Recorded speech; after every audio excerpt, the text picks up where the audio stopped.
வணக்கம். என் பேர் வசந்தகுமாரி. நாங்கள் வெங்கடாபுரத்தை அடுத்த வளையல்காரக்கோட்டையிலேருந்து குடியிருக்கிறோம். எங்கள் குடும்பத்தை பார்த்தீங்கன்னா ஒரு 50 குடும்பங்கள் இருக்குது.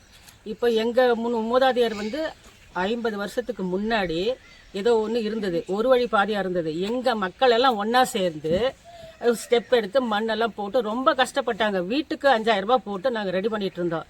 இதில் பச்சை பண்ணுற ஒருத்தர் அப்போ செய்யும்போது எந்த ஒரு தகராறும் பண்ணலை. அது சரி, அவர் தகராறு பண்ணுறது ஒரு வாய்ப்பு இல்லாததுனால அதை நம்பி நாங்கள் எல்லாமே செஞ்சுட்டு இருந்தோம். இப்போ தற்போதைய சூழ்நிலை பார்த்தீங்கன்னாக்கா அவர் அந்த வர வழியிலேருந்து வெட்டி குழி எடுத்துட்டு இருக்கிறாரு. எங்களுக்கு வழி வேணும். வழி இருந்தால் தான் அதுக்கு ஒரு இதுவே நாங்கள் செய்ய முடியும். தேர்தல் நாங்கள் புறக்கணிச்சிருக்கிறோம். காரணம் இதுதான் காரணம்.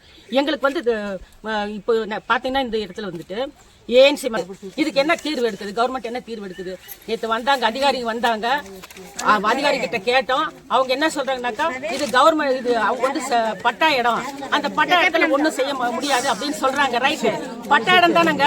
இப்போ அரசுல பட்டா இடத்த எதுவுமே பண்றது இல்லையா? அரசு எடுக்கிறது இல்லையா?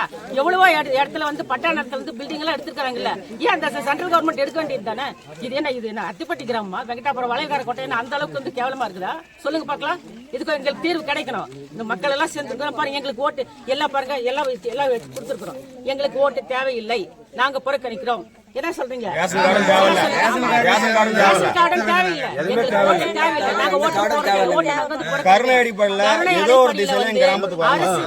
ஸ்டெப் எடுத்து எங்களுக்கு செய்யணும். எங்களுடைய கோரிக்கை அதான, வேற எந்த கோரிக்கையும் கிடையாது. வழி வேணும், எங்களுக்கு வழி வேணும். நாங்க எப்படி இந்த இடத்துல எங்களுடைய வாழ்வாதாரம் ஒண்ணுமே கிடையாதுங்க. இப்போ ஒரு நிலத்துல விவசாயம் பண்றோம், ஏதோ ஒண்ணு செய்யறோம், அதை எடுத்துன்னு போறதுக்கு கூட வழி கிடையாது. அதுக்கு தடை போடுறாங்க. ஒரு ஆட்டோ வரத்துக்கு தடை, வண்டி வரத்துக்கு தடை, எல்லாத்துக்குமே தடை இருந்தா அப்ப அந்த மக்களுடைய வாழ்வாதாரம் என்ன? அப்ப அப்படியே செத்துடலாம், அந்த ஊரே செத்து போடுமா? சொல்லுங்க பாக்கலாம். எதுக்காக ஓட்டு போடணும்? என்ன காரணத்துக்காக நாங்க ஓட்டு போடணும்? அதுக்கு எங்களுக்கு தீர்வு கிடைக்கணும். தீர்வு கிடைச்சாதான் ஓட்டு. மறு எலெக்ஷன் வந்தா கூட சரி, நாங்க ஓட்டு புறக்கணிக்கிறோம். என்ன பண்ண போறீங்க? ஆமா, இன்னைக்கு போறது பாருங்க, நாங்க எல்லாமே ஸ்லிப் வச்சிருக்கிறோம். இந்த ஸ்லிப் கொடுத்துறோம். அதே சமயம்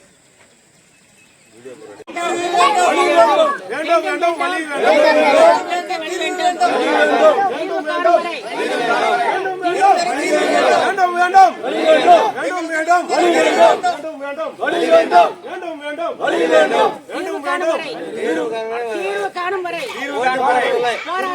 போராடுவோம், தீர்வு வரை போராடுவோம், போராடுவோம்.